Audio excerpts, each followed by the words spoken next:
Hey everyone, what's up? So yes, review videos guys are finally back. I've been off YouTube for quite a bit, only for like a month actually, but yeah, today guys I'm back with another review video, and today I'm reviewing the LEGO Star Wars Inquisitor Transport Scythe. And so it comes with 922 pieces and retails for $125, or no, $130 Canadian. Comes with 4 minifigures as well. So yep, let's go ahead, and that's actually what we're gonna start with, is the minifigures. So the first figure we get in this set is Ben Kenobi, and I honestly think this is probably one of the best Obi-Wan Kenobi figures we've ever gotten. This one is just so detailed. I could have asked for maybe arm printing though, and light printing. That's really all I would ask for on this minifigure, but overall they did a really good job. I also don't, one of my other only complaints is the cape. It just never wants to go down. It's like I don't know, it just kind of makes him maybe so it's just like blowing. I don't know, it's kind of weird and I don't like it at all. And yeah, he's also got his lightsaber, no chrome. They haven't done chrome lightsabers since like the early 2000s, which is kind of sad. He's got a pretty nice torso print, and then he's also got an alternate face with like a happy face. This one is like an angry face. So yeah, this is a really nice figure, and this figure gets an easy 7 out of 10 for me. Now this is probably everyone's least favorite figure in the set, and this is Reva. I honestly kind of hated Reva from the show. She was pretty annoying. Like, she really thought she was going to beat Darth Vader in a fight. But I really love her lightsaber though, and I also, actually no, I kind of hate the hair piece a bit. But I love the cape and I love the lightsaber. Like, this lightsaber, I think it looks amazing. I think they did an easy 10 out of 10 job on it. I think they did incredible with it. And yeah, really the only part that kind of sucks is she only has torso printing and like no leg or arm. She doesn't have an alternate face either, so that's the only face you get for her. And she's like a half figure for me, so like a 5 out of 10. Now we got the Grand Inquisitor, which I think is probably the best figure in the set. And it's also probably the rarest. And I know for sure that when this set retires, this figure is going to go up so much in value, because this figure looks incredible. It's got the really good lightsaber with it too, and it's even got no alternate face either, but you can even like put the lightsaber in that clip back there. I would probably maybe recommend though taking those blades out, because then it just looks weird. But yeah, this is definitely my favorite figure in the set. His head does look a bit goofy, but yeah, and he's got so much detail on him too, so like you can just kind of see all that. It's really nice. Really nice figure, and this figure is getting an easy 9 out of 10. Now, final figure is the fifth brother, and the fifth brother does look pretty fucking ugly, in my opinion. But I really do like the pieces he uses, such as like the helmet. The helmet I find to be pretty cool. Let's put it back on there. And yeah, it's also got that really cool lightsaber as well. And then it's also got the clip that you can put the pickaxe in. But yeah, not as much detail as the Grand Inquisitor, so that's kind of where this figure loses a bit, and because he looks a bit more ugly. So this figure gets a 7 out of 10 for me. So now here's the ship, guys, and as you guys can just tell, this thing is absolutely massive. Like, yeah, it's huge. It's pretty big. Like, you might not think it's big, but then you get it in person and you're like, wow, this thing is massive. So yeah, and this thing has got quite a bit of play features. So obviously, starting off with their landing gear, the bottom is very lazy. They didn't like do anything with the bottom, but it doesn't really matter because I don't think anyone cares about the bottom really. Sorry if this thing is a bit dusty too, because it's just been sitting on my shelf. You probably saw from my review. It's got spring-loaded shooters on both sides right there. I'm not going to shoot them out because I hate shooting them. The wings can fold down, which I'll show you guys that at the end. It's got really long guns, which I find to be pretty cool. And so first thing right here is it's got a boarding ramp, which if we zoom in on that, you can put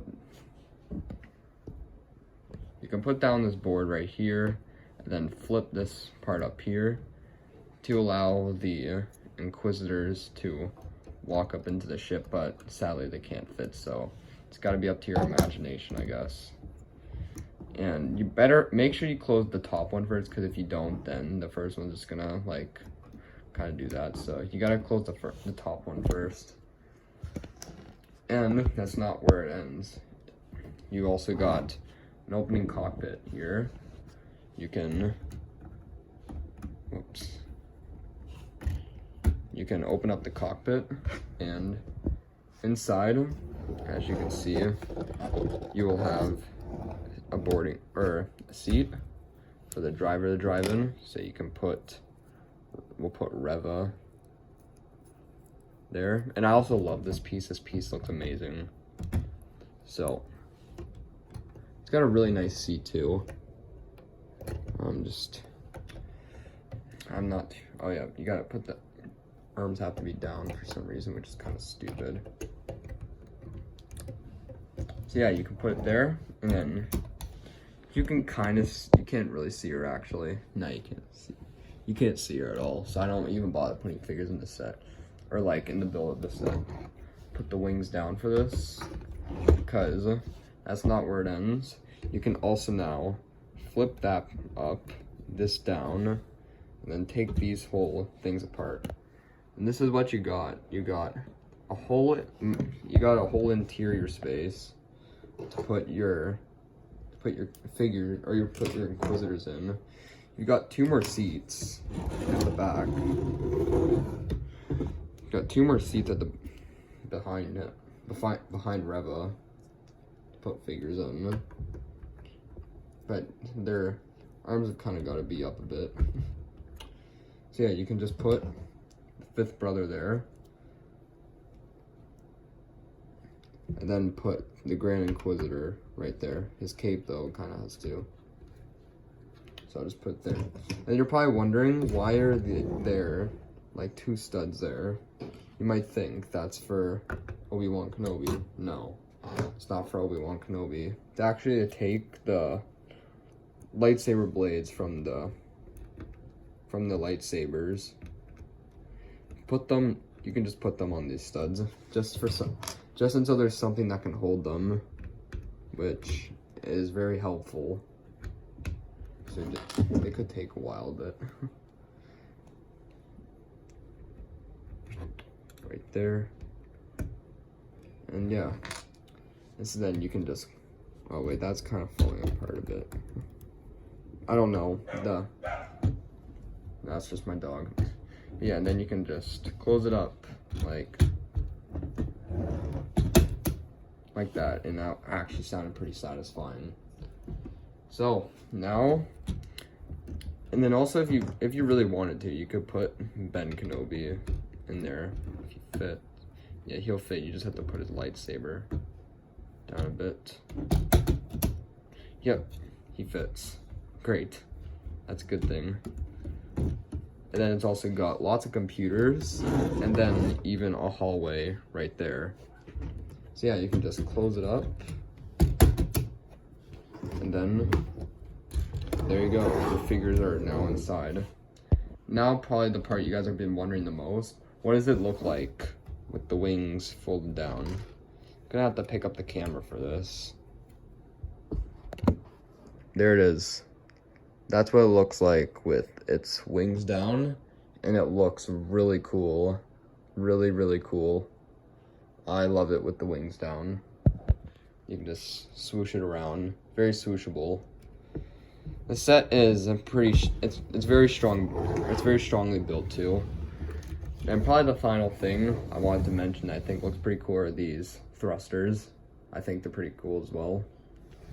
And so yeah, that's really it for this set.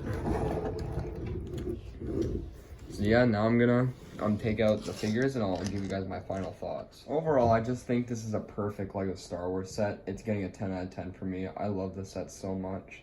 It is amazing. Probably the best set that came out. Probably the best LEGO Star Wars set that came out last summer, for sure. And yeah, thanks for watching. And I'll try and get as many reviews out as I can before February. So I'll probably maybe have 1 more coming out tonight, and then probably 2 more coming out tomorrow. So yeah, stay tuned guys, I got lots coming your way. See ya.